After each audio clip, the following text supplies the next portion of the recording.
lever des fonds en tant que marchand de biens. Salut, c'est Grégoire, je suis absolument ravi de te retrouver pour cette nouvelle vidéo.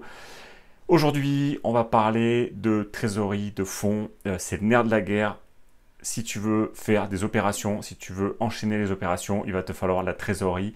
Et aujourd'hui, je vais passer tous les points essentiels, toutes les solutions qui s'offrent à nous en tant que marchand de biens pour investir, pour acheter, pour passer la seconde. Donc, premier point qu'il faut que tu saches, c'est que moi, c'est quelque chose vraiment qui me choque encore aujourd'hui.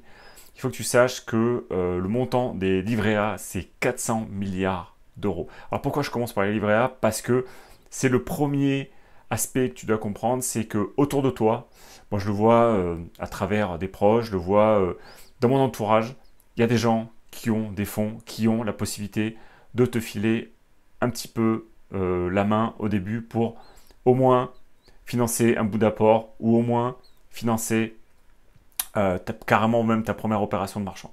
Pourquoi je te parle de ça? Parce que souvent on n'ose pas demander à nos proches de nous prêter de l'argent.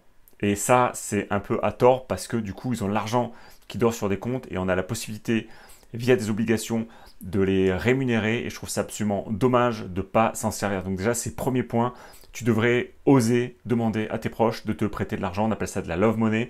Tu devrais leur dire, ben voilà, j'ai une opération, voilà combien ça va me rapporter. Tu leur présentes l'opération, en fait, tu fais un petit dossier sur des pages avec quelques photos, des chiffres. Tu leur dis, voilà, l'opération se situe à tel endroit. Je pense faire tant de marge, ça va se passer en tant de temps. Voilà, j'ai déjà des lots qui sont déjà commercialisés. Voilà, j'ai besoin de tant de fonds pour X mois pour faire cette opération-là. En échange, je me propose de te rémunérer à telle hauteur. Et du coup, vous concluez ce qu'on appelle un contrat d'obligation entre vous et la société, et votre société, parce que vous êtes des marchands de biens professionnels. Donc du coup, vous faites ça en société, vous faites ça correctement. Et vous levez des fonds via vos proches. Alors vous allez me dire, c'est Greg, c'est compliqué, je me vois mal le dimanche au repas de famille demander à Tati Janine de me dire, hey, file-moi 50 000 euros pour ma nouvelle opération. Mais je te garantis que déjà, ça passe par là. Déjà, c'est oser demander à ses proches. Autre point intéressant, ça va être, il y a des fonds, il existe aussi des fonds d'investissement. Les fonds d'investissement, c'est quoi? Ce sont des gens, des investisseurs qui se réunissent et qui créent un fonds et qui mettent à disposition de l'argent pour financer des projets divers et variés. Ça peut être du marchand de biens, ça peut être de la promotion, ça peut être autre chose. Tu as également des business angels. Les business angels, c'est quoi? Ce sont des gens qui ont réussi, qui ont monté des entreprises, qui ont revendu ces entreprises et qui se retrouvent aujourd'hui avec un capital qui est plus qu'intéressant et qui peuvent t'aider, si tu les rémunères correctement, à non seulement monter l'opération, t'aider à développer ton activité et en plus de ça, devenir des mentors et en plus t'apporter des fonds. Donc le business angel, comment on trouve ça? Il suffit de taper sur Internet ou sur LinkedIn. Il y en a des dizaines. Il suffit juste de leur proposer des opérations et de voir si potentiellement ils peuvent te financer.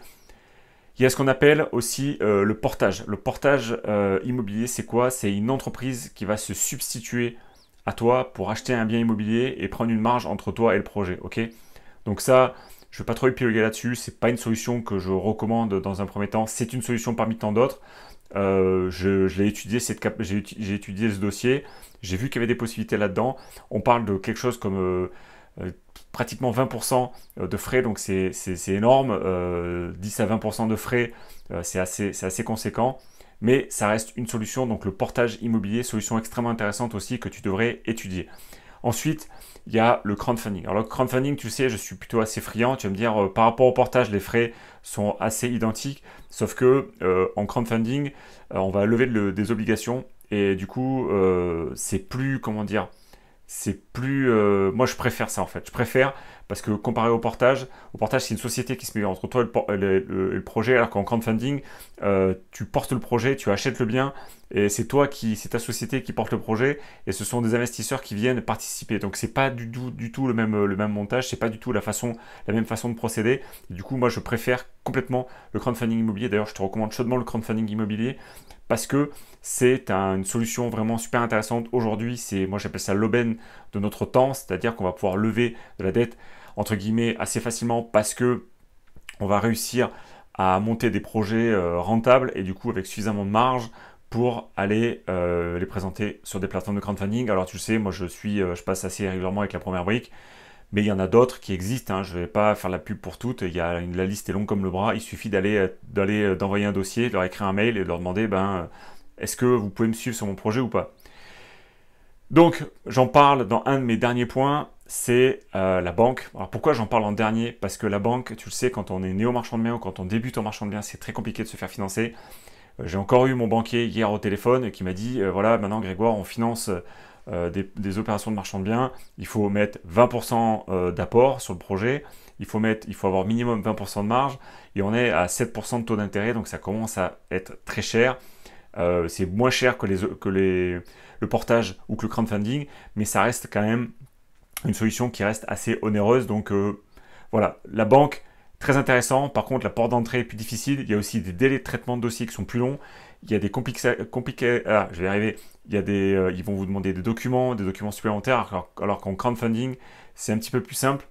Sur le portage, je ne vous l'ai pas dit, mais souvent ils aiment bien faire passer des experts sur le projet pour vraiment valider ou non le projet immobilier, alors qu'en crowdfunding, ils se contentent de vos chiffres, de vos photos et d'étudier le dossier après en interne.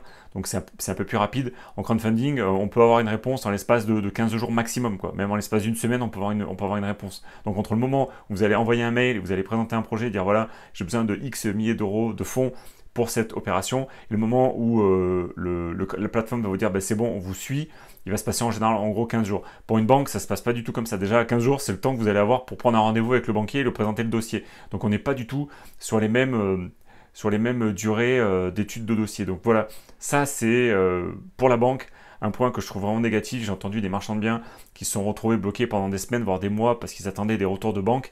C'est extrêmement stressant. C'est pas très agréable, et si la banque après au bout vous dit non, ben du coup il faut se préparer des portes de sortie pour vraiment se protéger et pas aller droit dans le mur financièrement parlant.